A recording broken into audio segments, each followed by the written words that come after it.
Ha costat i l'espera s'ha fet llarga a Egipte. Finalment hi ha nou president, ha estat un civil, l'islamista Mohamed Morsi, un home desconegut pràcticament, no només per nosaltres, sinó fins fa poques setmanes per una majoria dels egipcis, ja que és un home de perfil baix que sempre havia estat a l'ombra.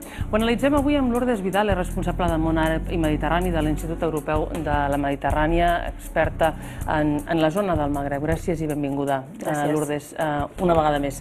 Aquest resultat, que ha tardat una setmana en conèixer Egipte, que finalment ha estat per un 51%, justíssim, per tant, és un resultat cuinat. La Junta Militar li ha costat molt reconèixer la seva victòria i tenien tentacions de fer alguna cosa? Aquesta ha estat una de les sospites que ha planat des dels 2 dies d'elecció i sobretot des de 2 dies abans que se celebrés la segona volta de les eleccions presidencials, quan el Tribunal Constitucional va dissoldre el Parlament d'una manera inesperada i es va veure com una forma de reforçar el poder dels militars, que a més també coincidint amb les eleccions van emetre una addenda constitucional en la qual s'atorgaven molts més poders. Per tant, la sospita d'un intent, d'una mena de cop d'estat fluix, tou, ja ha estat en tot moment. Hi havia la sospita de que la Junta Militar voldria imposar el seu candidat, que en aquest cas era Ahmed Shafik, i de fet hi ha rumors, hi ha molta rumorologia sobre si en aquest període de temps en el qual suposadament no s'han anunciat resultats oficials perquè s'havien d'investigar una sèrie d'irregularitats, hi hagi pogut haver una negociació entre bastidors, entre islamistes i militars. De fet, un tipus de negociacions que d'alguna manera s'ha estat ja produint durant tot aquest any, després de la caiguda de Mubarak. Ara ho has dit, al final ha quedat la cosa entre islamistes i els militars que porten en el poder des de l'època de Hosni Mubarak i abans. Com veus el resultat final i la nova etapa que s'obre ara a Egipte? És realment el fruit d'aquella revolució d'ara fa un any? Bé, hi ha un matís que caldria fer. Shafik és un militar, evidentment, però més enllà d'un militar és un home de l'entorn de Mubarak. És un antic polític de Mubarak, és algú que representa les restes de l'antic règim, el que els egipcis anomenen un felul. I probablement és més un antic membre del Partit Nacional Democràtic de Mubarak que no pas un representant dels militars. Per tant, és possible que els militars també estessin disposats a sacrificar-lo, entre cometes, per salvar els seus poders.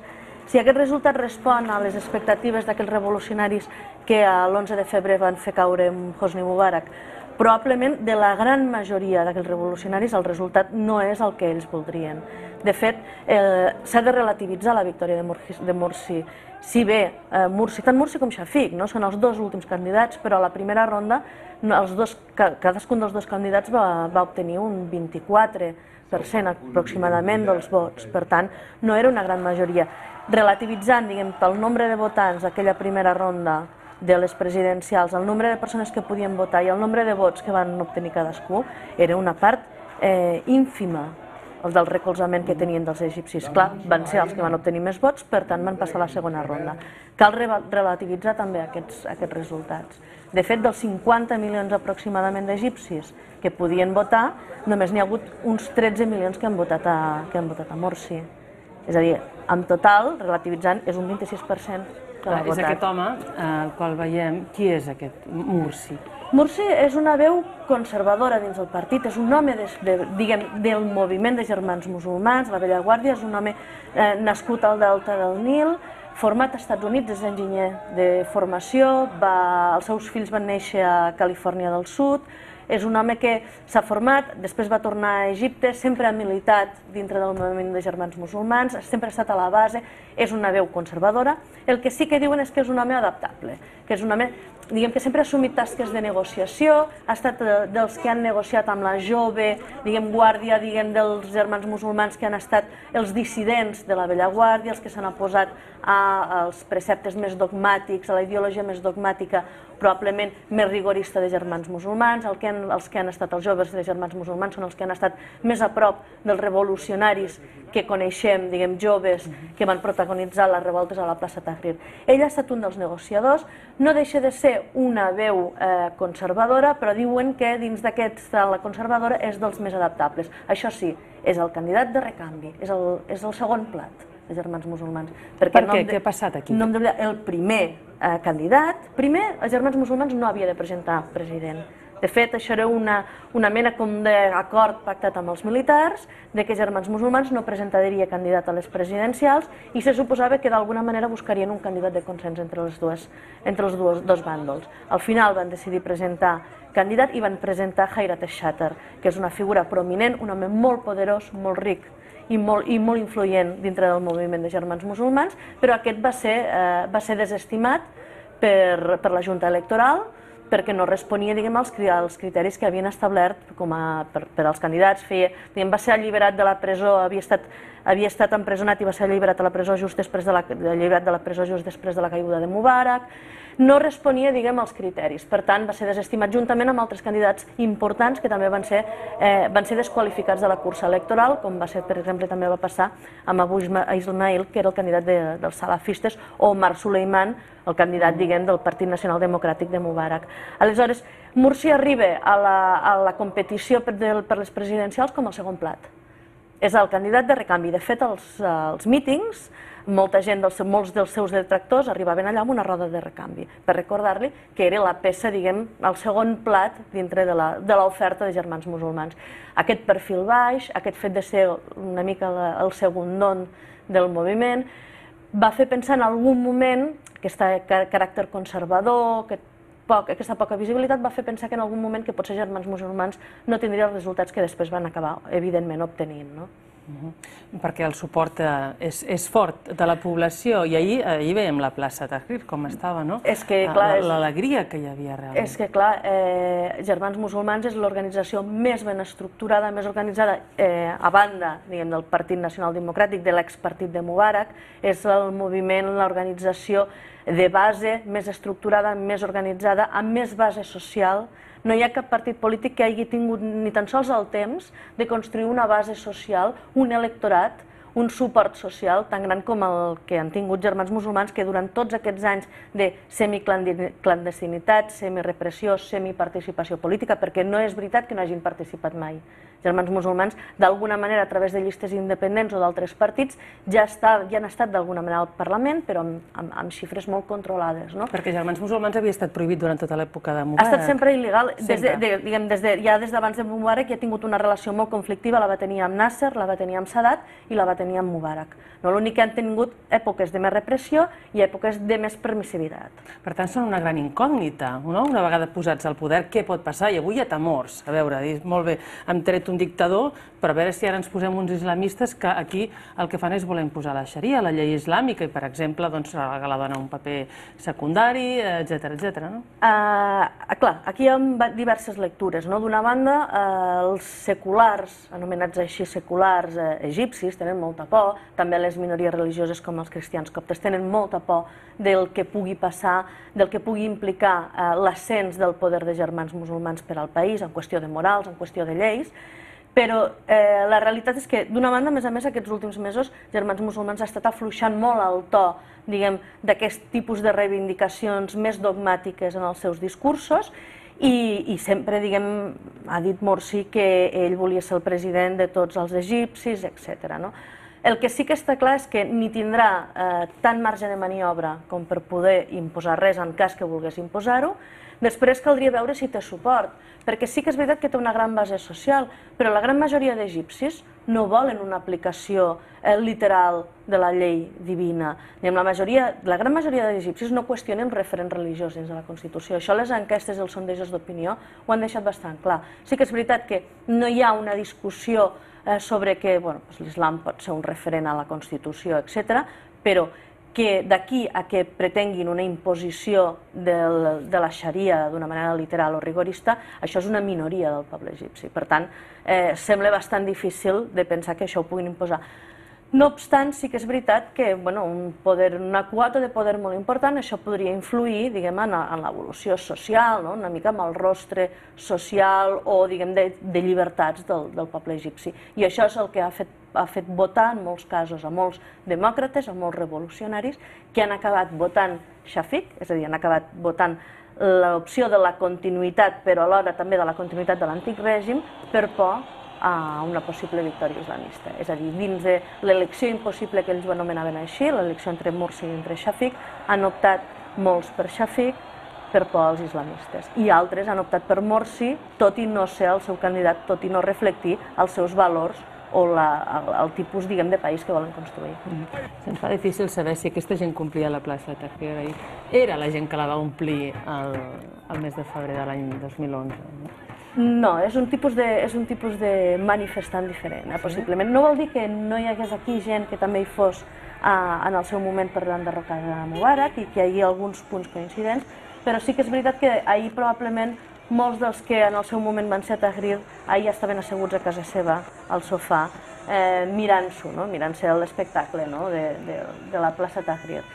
Era bàsicament l'electorat de suport a la base social de germans musulmans, que és molt gran. I el problema amb els revolucionaris és que, o bé, políticament s'han fragmentat molt i per això no han obtingut un èxit important, ni ho van fer a les parlamentàries ni ho han fet a les presidencials, i a més no n'han troncat encara amb la societat, no han tingut temps per organitzar-se, ni políticament, les divisions ideològiques han estat fortes, i encara ara, tant divisions ideològiques com sobre quina manera d'organitzar-se, sobre què volen fer amb el seu país. Hi ha unes discussions importants entre els revolucionaris sobre com han de portar aquesta fase de transició. El que sí que és important de tenir en compte és que des de les eleccions parlamentàries a les presidencials, els islamistes van perdre 1 milió de vots per mes. Per més? Per mes. És a dir, van perdre 5 milions de vots entre la primera ronda de les presidencials i les legislatives que van acabar al gener del 2011. I això? Doncs perquè, evidentment, hi va haver molta gent que havia votat germans musulmans per donar-los la confiança, per pensar que farien canvis, i es van adonar en aquells 5 mesos que res no havia canviat i que no estaven responent a les seves demandes. Perquè aquí hi ha un punt molt important, és que ho té molt difícil el meu president, molt difícil. Si era Shafik, hi havia un risc molt gran de revolta social altre cop.